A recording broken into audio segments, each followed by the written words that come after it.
Old race cars never really die. They might sit behind someone's barn for a couple decades, but sooner or later, someone will stumble across it and just have to restore it. In this video, I head to Rochester, Minnesota for the 10th annual Old Timers Racing Reunion, hosted by Steve Yagi. Awesome cars, cool photos, and great stories. When was the last time it was raced, do you know? It was in mid-60s at the Minnesota State Fair on asphalt. Later in the video, you're going to see this banner that's filled with signatures from some of the top names in motorsports.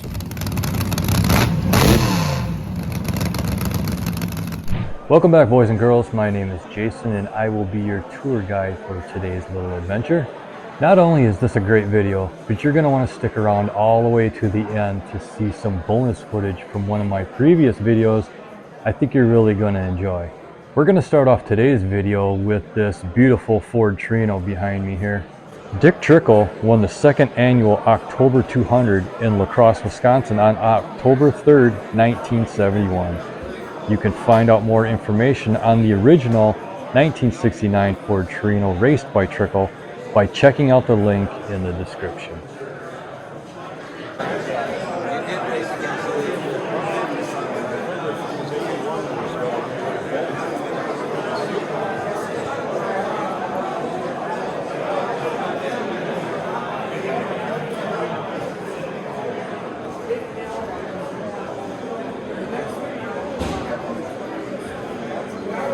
Lifelong goal is to be able to come to Bonneville, so he brought his speedway bike from 1968 to Bonneville and carry on luggage, put it together in the parking lot, and then ran it.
You're about to hear the voice of Jerry Munson, who told me his story on the next race car that you're about to see. The original owner was tragically killed in a car accident, leaving his race car to sit for years before it was finally brought back to life. Jerry is also the owner of the banner that you've seen at the beginning of the video, which we're going to take a closer look later on. The car is exactly the way it was last raced. When was the last time it was raced, do you know? It was in mid-60s at the Minnesota State Fair on asphalt. That's why the slicks are on the back. Okay. In later years, it was hauled on a truck, but it was at when it first set up.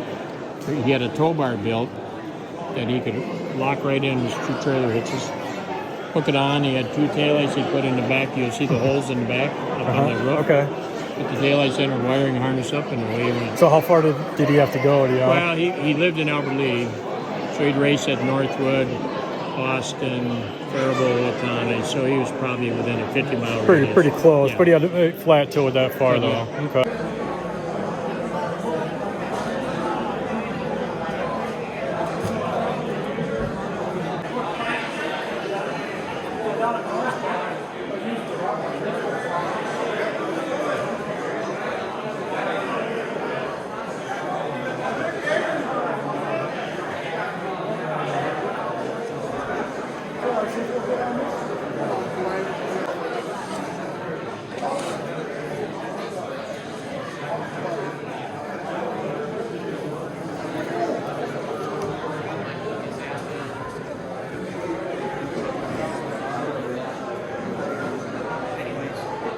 Our next story will come from Kurt Hansen telling us about his big block Camaro. But first, we can get a glimpse of what it was like back in the day racing some of these vintage cars by checking out all these great photos. There's even a few trophies that date back into the 50s.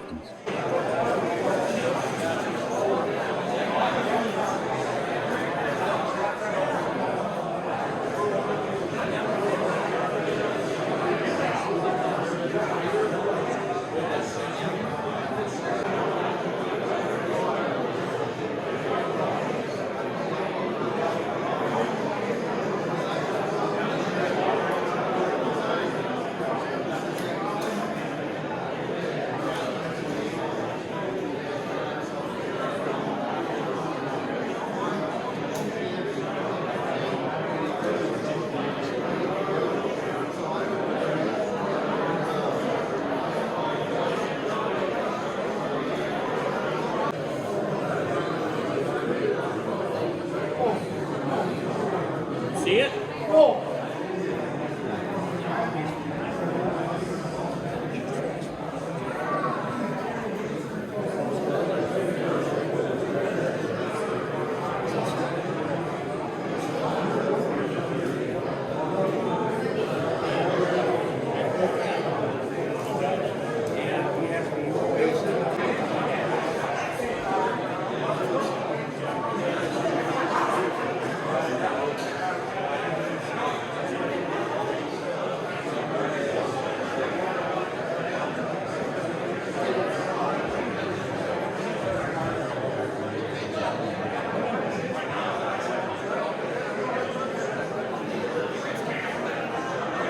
I had another great conversation, this time with Kurt Hansen. He's telling me all about his racing career in the late 70s in his big block Camaro. Go ahead and check this out. That's a 78 Sanger chassis, Okay. and I drove for Ed Sanger, and I drove a new 78 Sanger chassis. Okay. This particular car was bought by Leon Plank. He raced it for 2 years, and he sold it to Perry Giles. He raced it for 2 years. It sat in a machine shed since 1981. I bought it in 2023 and restored it back to my car. Okay. But it's the same car that I raced in 78.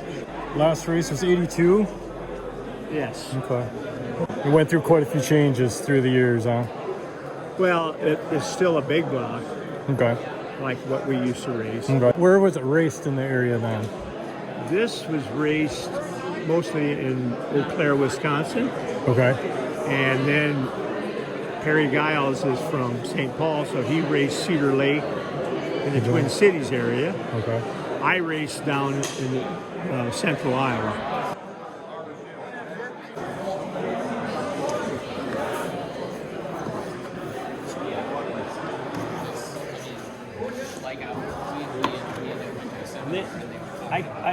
Every night when I get home from racing, I record how I did.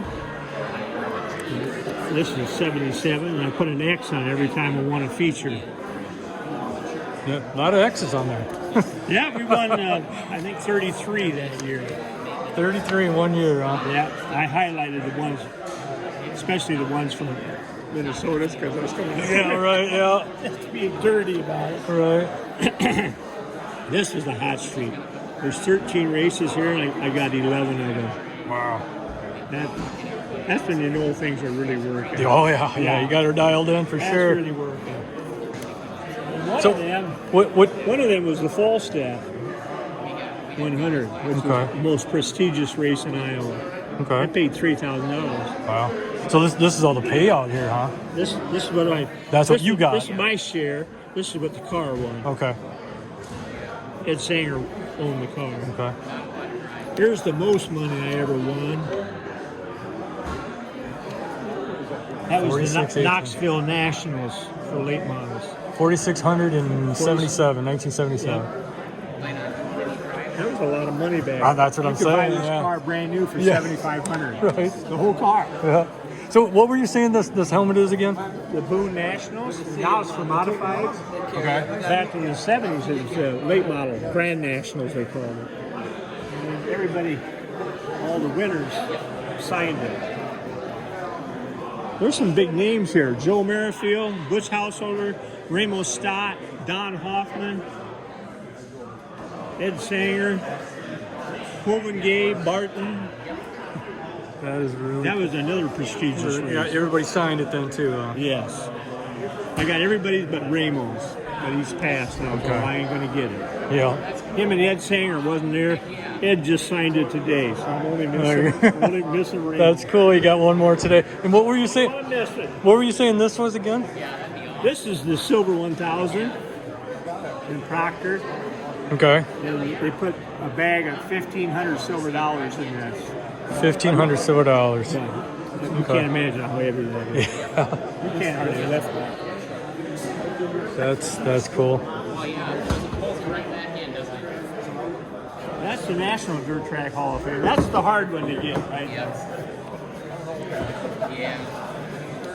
No, my great grandpa.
And the last person I talked to was Rob Cahill.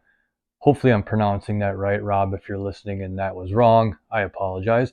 But he is the president of the IMCA Old Timers, and he was telling me all about this midget that he had brought there today.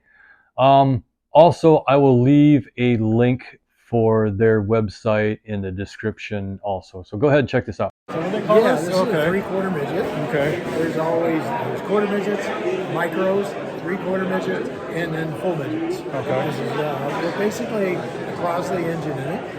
And Crosleys were made back in the Army a lot. Okay. They called smart cars. Anybody remember those really small cars? Right. And it's got like a 750 engine in it, pretty well. Real easy to replace these engines and stuff. These things will run close to 100 mile an hour better. Then I restored it completely, and you can see it's all 24 karat gold lettering on it. There's not a decal on this car. You look at it, every bit of it's all hand painted. Okay. This runs on methanol and Okay. everything. Got an in and out gearbox. It also has a quick change rear end underneath it too. So when was the last time this was raced? Actually, it was about probably 10 years ago. After it was restored? Nope, I just restored it the last few years okay, ago. Okay, Yep. okay. What did you say the engine was? It's a Crosley. Okay. Yep. And like I said, they build it for the Army and everything else too. They're really small engines. And it's actually back in the 50s the engine was built. And they built it for the Army and all that kind of stuff. Some of them were even cast aluminum in the heads and the blocks Oh, and really? stuff. Yeah, wow. Back in the So, 50s. so what's the horsepower on it? They're Do you probably know? about 100 horse. 100. So then what's the ratio weight to power? Well, this thing probably only weighs probably 800 pounds total. They're really different. If you look at the lot of suspension, we call it a half shaft. Most of them are 4 bars, all the race cars are now. Okay. It's got a half shaft. So Okay. only they work together independently.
And here's the banner I mentioned a few times in the video. This is owned by Jerry Munson, and I believe it's over 30 years old, and it's filled edge to edge with some of the biggest names in motorsports. So I can't imagine how much this must be worth. That's a Torino. That's just like the last car we raced. Casey Kane, That's what we ran. you got Kurt Johnson. This All thing's looks loaded. familiar. Don Perdome,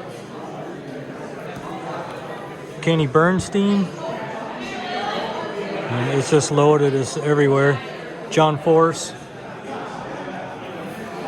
Cars looked a lot nicer. And this thing is, he was saying this is 30 years old, this banner. Don Garlitz. Bob Glidden. And that rotates in there. There's somebody, Warren Johnson. This thing is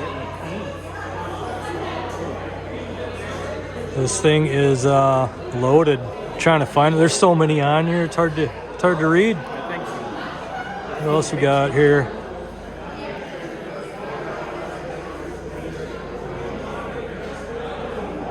Tony Stewart.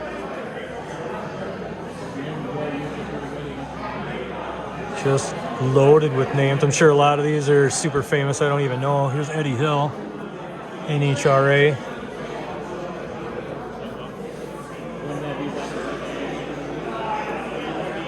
I mean, can you imagine how much this banner's got to be worth? With all these names. That's what I'm thinking. The founder, what's a founder of NHRA over here? I think it was just makeup. We also got Kenny Schrader. I mean, it's be nice to just take the time and just look this over. All the names that are on here. It's crazy.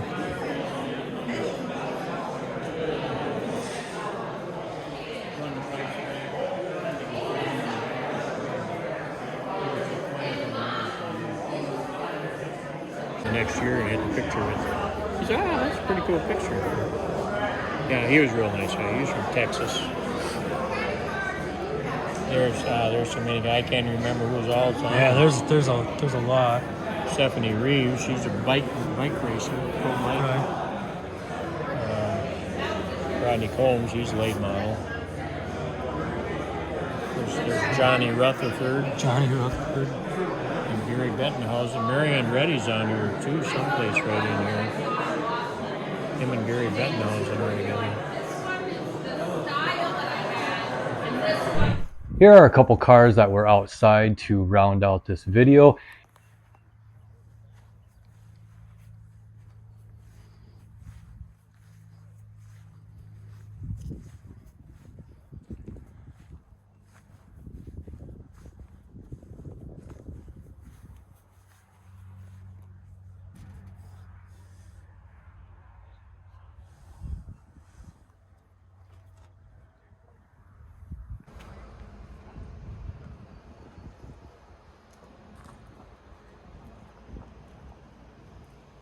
And earlier I said that there was going to be some footage, some bonus footage from one of my previous videos that I think you will be interested in. If you like vintage racing, I've done a few videos on vintage drag racing, and here's an intro to one of them. If you like this, go ahead and click on the thumbnail at the end, or you can go ahead and click on the link that's in the description. It will take you straight to this video. Skip also not afraid